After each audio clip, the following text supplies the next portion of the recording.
Hello everyone, मैं विक्रम कुमार आप सभी का अपने यूट्यूब चैनल स्कॉलर्स कॉन्सेप्ट के ऊपर स्वागत करता हूं। Molecular biology net selected daily question series के अंदर आज हमारा क्वेश्चन नंबर 40 है और आज का हमारा क्वेश्चन सीएसआर नेट जेआरएफ 2017 से लिया गया है। क्वेश्चन को देखते हैं। A merodiploid strain of E coli with the genotype O mutant, Z mutant, Y wild, O wild, Z wild and wild wild, ठीक है, was constructed. The activity of beta galactosidase enzyme was measured in this strain upon following treatment. अभी यहाँ पे मैं क्या दिया हुआ है कि मैं यहाँ पे कोई ई कोलाई की मीरोडिप्लॉइड स्ट्रेन दी हुई है, ठीक है। इसके अंदर में क्या दिया हुआ है, जीनोटाइप ओ हमारा यहाँ पे म्यूटेंट हो गया, जेड हमारा यहाँ पे म्यूटेंट हो गया और जो हमारा वाइल्ड है वो हमारा यहाँ पे वाइल्ड टाइप हो गया और जो हमारा नीचे वाला ऑपरेन है उसके अंदर हमारे तीनों के तीनों ये चीजें हमारी कैसे हो जाती है, वाइल्ड टाइप हो गई, ठीक है। अब इन्होंने यहाँ पे क्या बोला है कि जो हमारा यहाँ पे मीरोडिप्लॉइड है ना उसको हमने डिफरेंट ट्रीटमेंट यहाँ पे प्रोवाइड की है, ठीक है। और उसके बाद हमें यहाँ पे बताना है which one of the following graph depict the expected trend in beta galactosidase activity under the different four condition. अब यहाँ पे हमें क्या बताना है कि हमने यहाँ पे जो इस मीरोडिप्लॉइड के साथ हमने यहाँ पे जो 4 कंडीशन अप्लाई की हैं, ट्रीटमेंट हमने यहाँ पे अप्लाई किया है, तो उसके बाद जो हमारा बीटा ग्लैक्टोसाइडेज एंजाइम है ना उसकी एक्टिविटी का हमें ट्रेंड बताना है इस ग्राफ के अकॉर्डिंग, ठीक है, कि हमारा कौन सा ग्राफ उसको करेक्टली यहाँ पे डिपिक्ट कर रहा है। अगर हम बात करें यहाँ पे बीटा ग्लैक्टोसाइडेज एंजाइम की तो वो हमारा कहाँ से एक्सप्रेस होता था, जो हमारा यहाँ पे लेक जेड जीन होता था, ठीक है। जो हमारा लेक जेड जीन होगा वो हमारा क्या करता था, बीटा ग्लैक्टोसाइडेज की सिंथेसिस करता था, ठीक है। और जो हमारा बीटा ग्लैक्टोसाइडेज एंजाइम होता था वो क्या करता था कि हमारा जो लैक्टोज था उसको यहाँ पे ब्रेक करता था, किसके अंदर, एक तो ग्लूकोज और एक हमारा यहाँ पे गैलेक्टोज, ठीक है। तो अगर हम यहाँ पे मीरोडिप्लॉइड केस को भी देखें तो यहाँ पे हमें क्या दिया हुआ है, जो हमारा ऊपर वाला रीजन है ना, यानी कि जो हमारा ऊपर वाला लेक ऑपरेन है उसके अंदर हमारा जो ऑपरेटर है ना वो हमें यहाँ पे म्यूटेटेड दिया हुआ है और हमने बताया था कि अगर हमारा यहाँ पे ऑपरेटर म्यूटेटेड हो जाता है तो उस केस में हमारा यहाँ पे कोई भी रिप्रेसर इसके ऊपर बाइंड नहीं कर पाएगा, ठीक है। और अगर ये इसके ऊपर बाइंड ही नहीं कर पाएगा तो यानी कि जो हमारा लैक ऑपरेन होगा ना उसकी हमारी यहाँ पे कॉन्स्टिट्यूटिव एक्सप्रेशन होनी चाहिए, ठीक है। लेकिन यहाँ पे हमें बताना किसके लिए है, जो हमारा बीटा ग्लैक्टोसाइडेज एंजाइम है उसके लिए। और अगर हम ऊपर वाले ऑपरेन को देखें तो वो हमारा क्या है, यहाँ पे जो हमारा लैक जेड है भाई हमारा यहाँ पे म्यूटेटेड हो गया और अगर हमारा लैक जेड ही यहाँ पे म्यूटेटेड हो जाता है तो यानी कि यहाँ पे हमारा बीटा ग्लैक्टोसाइडेज की कोई भी एक्टिविटी नहीं होगी, ठीक है। दूसरा केस अगर हम यहाँ पे देखते हैं, जो हमारा यहाँ पे ऑपरेटर है वो हमें यहाँ पे म्यूटेंट वाइल्ड टाइप दिया हुआ है, ठीक है। तो इस केस में क्या होगा, जब मैं यहाँ पे ऑपरेटर अगर हमारा वाइल्ड टाइप है तो उस केस में हमारा जो रिप्रेसर होगा वो इसके ऊपर बाइंड कर लेगा, ठीक है।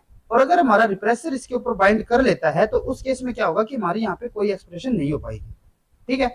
सेकंड केस क्या हो सकता है कि जो हमारा यहाँ पे रिप्रेसर है वो इसके ऊपर बाइंड नहीं कर पाता, तो उस केस में क्या होगा, हमारी यहाँ पे एक्सप्रेशन कंटिन्यू चलती रहेगी और ये जो हमारी एक्सप्रेशन इस टाइप की होती थी वो हमारी कैसी होती थी, इंड्यूसिंग एक्सप्रेशन, ठीक है। अब इसको हम इंड्यूसर क्यों बोलते थे, क्योंकि जो हमारा यहाँ पे रिप्रेसर होता था ना उसके साथ हमारा एक इंड्यूसर यहाँ पे बाइंड होता था। इंड्यूसर क्या होता था, हमारा लैक्टोज, ठीक है। लैक्टोज क्या करता था, वो हमारा रिप्रेसर के ऊपर बाइंड हो जाता था और बाइंड करने के बाद वो क्या करता था, जो हमारा ये रिप्रेसर था वो ऑपरेटर के ऊपर बाइंड होता था, उसके यहाँ पे बाइंडिंग नहीं होने देता था। इसका मतलब क्या हुआ, जब हमारा यहाँ पे इंड्यूसर या फिर लैक्टोज हमारा जब प्रेजेंट होगा तो जो हमारा रिप्रेसर होगा वो इसके ऊपर बाइंड नहीं कर पाएगा और अगर बाइंड नहीं होगा तो हमारी यहाँ पे एक्सप्रेशन होगी। और अगर हमारा यहाँ पे इंड्यूसर प्रेजेंट नहीं होगा तो उस केस में हमारा रिप्रेसर जो होगा वो हमारा ऑपरेटर के ऊपर बाइंड कर लेगा और एक्सप्रेशन यहाँ पे नहीं होने देगा, ठीक है। तो ये चीज हमने पढ़ी थी ऑलरेडी। अब यहाँ पे अगर हम कंडीशंस को देखते हैं, जो हमें यहाँ पे कंडीशंस दी हुई है 4 अलग अलग, तो अगर हम उसके अकॉर्डिंग देखते हैं तो यहाँ पे जो मैं फर्स्ट कंडीशन दी है, फर्स्ट कंडीशन में इन्होंने क्या बोला है, नो इंडक्शन। नो इंडक्शन का मतलब क्या होगा कि हमारा यहाँ पे कोई भी इंड्यूसर प्रेजेंट नहीं है, ठीक है। और अगर हमारा इंड्यूसर यहाँ पे प्रेजेंट नहीं होगा तो वो क्या होगा कि हमारा यहाँ पे जो रिप्रेसर होता था वो क्या करेगा, वो हमारा ऑपरेटर रीजन के ऊपर बाइंड कर लेगा, ठीक है।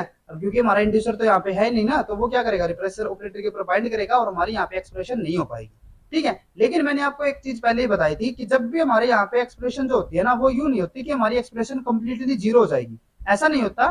हर कंडीशन के अंदर चाहे हमारा यहाँ पे इंड्यूसर हो या फिर ना हो, हमारी मिनिमल एक्सप्रेशन तो कंटिन्यू चलती रहती है, ठीक है। यानी कि एक मिनिमम लेवल की यहाँ पे एक्सप्रेशन या फिर हमारा जो लैक ऑपरेन है उसकी एक्सप्रेशन हमारी कंटिन्यू चलती जाएगी। तो इसका मतलब क्या होगा कि हमारे यहाँ पे जो बीटा ग्लैक्टोसाइडेज है उसकी एक मिनिमल एक्सप्रेशन तो यहाँ पे होती जाएगी, ठीक है। तो अगर हम यहाँ पे ऑप्शंस को देखते हैं तो फर्स्ट ऑप्शन में हमें हाईएस्ट दी हुई है, तो यहाँ पे ये हमारा नहीं होना चाहिए क्योंकि ये हमारा, चलो इसको तो हम बाद में देखेंगे क्योंकि हमारे यहाँ पे बाकी के साथ भी हम कंपेयर करके चलेंगे, ठीक है। तो यहाँ पे हमारा ये ऑप्शन हो सकता है लेकिन हमारे इसके बहुत कम चांसेस होगी क्योंकि ये मैक्सिमम दिया हुआ है, यहाँ पे हमारी मैक्सिमम एक्सप्रेशन नहीं हो रही, ये हमारी कैसी हो रही है, मिनिमल। लेकिन फिर भी क्या पता हमारे जो बाकी के जो हमारे ट्रीटमेंट है उनकी एक्सप्रेशन भी इसकी इक्वल हो, तो हमारे यहाँ पे ये करेक्ट हो भी सकता है। उसके बाद अगर हम यहाँ पे सेकंड ऑप्शन को देखते हैं तो यहाँ पे इन्होंने जो ए है ना उसके लिए यहाँ पे 0 दिया हुआ है, तो 0 तो हमारा नहीं होगा, ठीक है। ये भी हमने बताया ना हमारी मिनिमल एक्सप्रेशन तो होगी, ठीक है। तो यानी कि ये हमारा यहाँ पे ऑप्शन इनकरेक्ट ही होगा।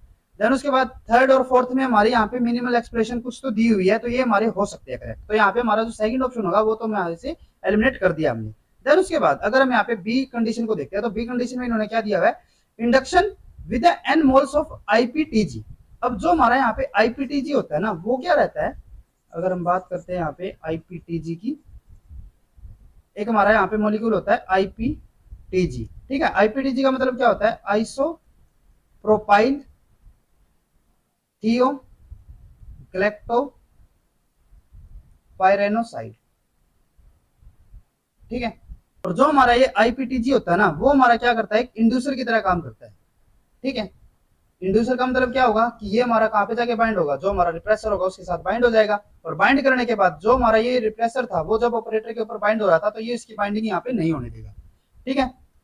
जैसे कि हमारा यहाँ पे नॉर्मल केस में क्या होता था कि हमारा यहाँ पे जो हमारा लैक्टोज होता था ना, वो क्या करता था, हमारा रिप्रेसर के ऊपर जाके बाइंड करता था, ठीक है। और बाइंड करने के बाद वो क्या करता था, इसको ऑपरेटर के ऊपर बाइंड नहीं होने देता था रिप्रेसर को, ठीक है। लेकिन जो हमारा यहाँ पे आईपीटीजी होता है ना, वो भी हमारा एक किसकी तरह काम करता है, एक इंड्यूसर की तरह काम करेगा, और वो क्या करेगा, वो रिप्रेसर के ऊपर बाइंड हो जाएगा, और बाइंड करने के बाद वो इसकी ऑपरेटर रीजन के ऊपर बाइंडिंग नहीं होगा। मतलब क्या होगा कि हमारा यहाँ पे जो लैकोप्रेन होगा उसकी एक्सप्रेशन कंटिन्यू चलती जाएगी। तो यानी कि हमारा यहाँ पे जो जेड जीन होगा, यानी कि हमारा जो बीटा ग्लैक्टोसाइडेज होगा, उसकी एक्सप्रेशन हमारी यहाँ पे होती जाएगी, ठीक है।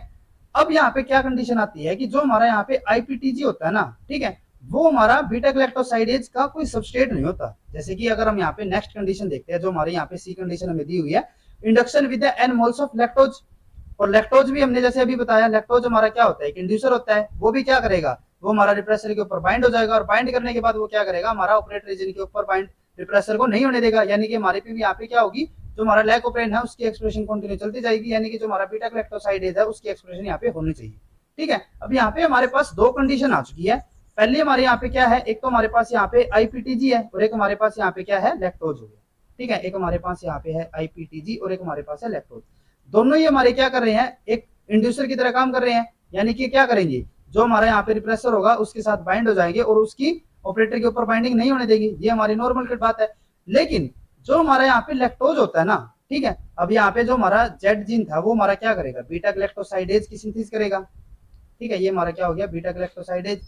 अब जो हमारे यहाँ पे बीटा ग्लैक्टोसाइडेज होता है ना, वो क्या करता है, वो हमारा यहाँ पे जो लैक्टोज होगा, ठीक है, उसको ब्रेक करेगा किसके अंदर, ग्लूकोज और ग्लैक्टोज के अंदर, ठीक है। जिससे क्या होगा कि जो हमारे यहाँ पे लैक्टोज होगा ना, उसकी कंसंट्रेशन हमारी कंटिन्यू कम भी होती जाएगी, ठीक है। क्योंकि अल्टीमेटली यहाँ पे क्या हो रहा है कि जो हमारा लैक्टोज है ना, वो हमारा जो लैकोप्रेन है उसकी एक्सप्रेशन करवा रहा है, जिससे हमारा क्या होगा, जहाँ पे जो बीटा ग्लैक्टोसाइडेज होगा उसकी एक्सप्रेशन हमारी यहाँ पे कंटिन्यू चलती जाएगी। और वो जो हमारा बीटा ग्लैक्टोसाइडेज जो बनेगा ना, वो क्या करेगा, लैक्टोज को डिग्रेड करता रहेगा, ठीक है। यानी कि एक टाइम पे क्या हो जाएगा कि हमारा लैक्टोज फिर से हमारे यहाँ पे कम हो जाएगा, और हमारी जो एक्सप्रेशन होगी वो हमारी यहाँ पे स्टॉप हो जाएगी, ठीक है। तो यानी कि हमारा यहाँ पे जो लैक्टोज है ना, वो हमारा कंटिन्यू यहाँ पे डिग्रेड हो गया, या फिर हमारा वो किसके अंदर ब्रेक हो रहा है, कंटिन्यू ग्लूकोज और ग्लैक्टोज के अंदर, ठीक है। दूसरी तरफ अगर मैं यहाँ पे बात करता हूँ आईपीटीजी की, तो आईपीटीजी हमारा यहाँ पे कोई सबस्ट्रेट की तरह काम नहीं करता ग्लैक्टोसाइडेज के लिए। यानी कि ये सिर्फ क्या करेगा, ये हमारा सिर्फ जो हमारा रिप्रेसर है उसके साथ बाइंड होगा, ठीक है, और लैकोप्रेन को यहाँ पे कंटिन्यू एक्सप्रेशन करवाता रहेगा उसकी, ठीक है।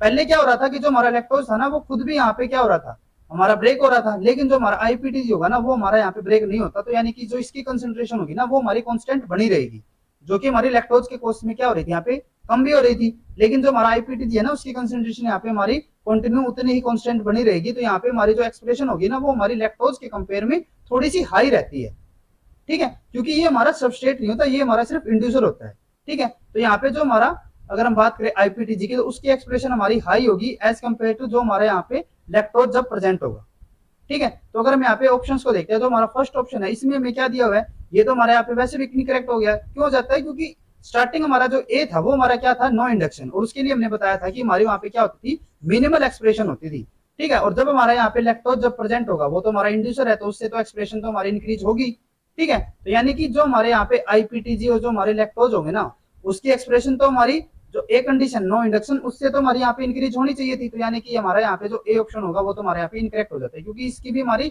मिनिमल एक्सप्रेशन की इक्वल दी रखी है। तो यहाँ पे ये तो हमारा इनकरेक्ट हो गया। देन उसके बाद अगर हम यहाँ पे थर्ड को देखते हैं, तो थर्ड में इन्होंने क्या दिया हुआ है, जो हमारे यहाँ पे ए है उससे ज्यादा हमारी क्या हो जाती है, जब हमारे यहाँ पे आईपीटीजी हमने एज एन इंड्यूसर यूज कर लिया, ठीक है, तो ये तो हमारा बिल्कुल करेक्ट है क्योंकि ये हमारी इंक्रीज होनी चाहिए थी। देन उसके बाद अगर हम लैक्टोज को भी देखते हैं तो वो भी हमारा नो इंडक्शन से थोड़ा ज्यादा होना चाहिए था, तो ये भी हमारा ज्यादा हो गया।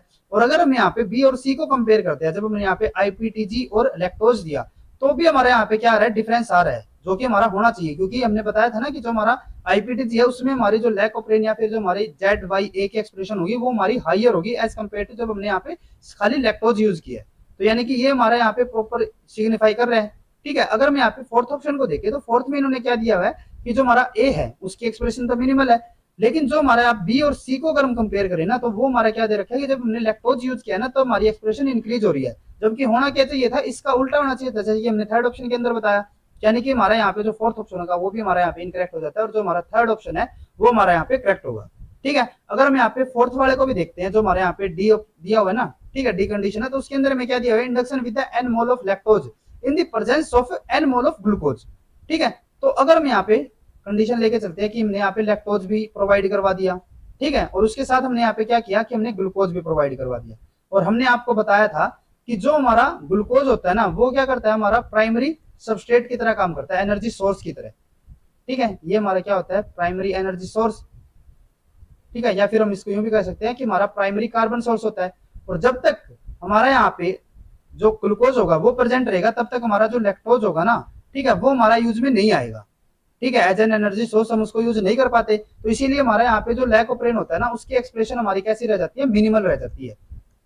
इसका मतलब क्या हुआ कि जब हमारा यहाँ पे ग्लूकोज प्रेजेंट है ना तो उस केस में चाहे हमारे यहाँ पे लैक्टोज प्रेजेंट हो या ना हो, हमारी जो एक्सप्रेशन होगी वो कैसी रहेगी, मिनिमल होगी। अगर लैक्टोज यहाँ पे प्रेजेंट नहीं है तो हमारा वैसे भी मिनिमल होना चाहिए था, लेकिन अगर हमारी ग्लूकोज की प्रेजेंस में अगर लैक्टोज हमारा हाई कंसेंट्रेशन में भी है तो भी हमारा क्या होगा, यहाँ पे मिनिमल एक्सप्रेशन ही होगी। ठीक है, और मिनिमल हमारी कब हो रही थी, जो हमारी फर्स्ट कंडीशन थी वहां पे भी हो रही थी, तो यानी कि जो हमारी फर्स्ट और डी हमारी जो यहाँ पे ट्रीटमेंट होगा उन दोनों की हमारी जो एक्सप्रेशन है वो हमारी इक्वल होनी चाहिए, तो ये हमारी लगभग इक्वल है।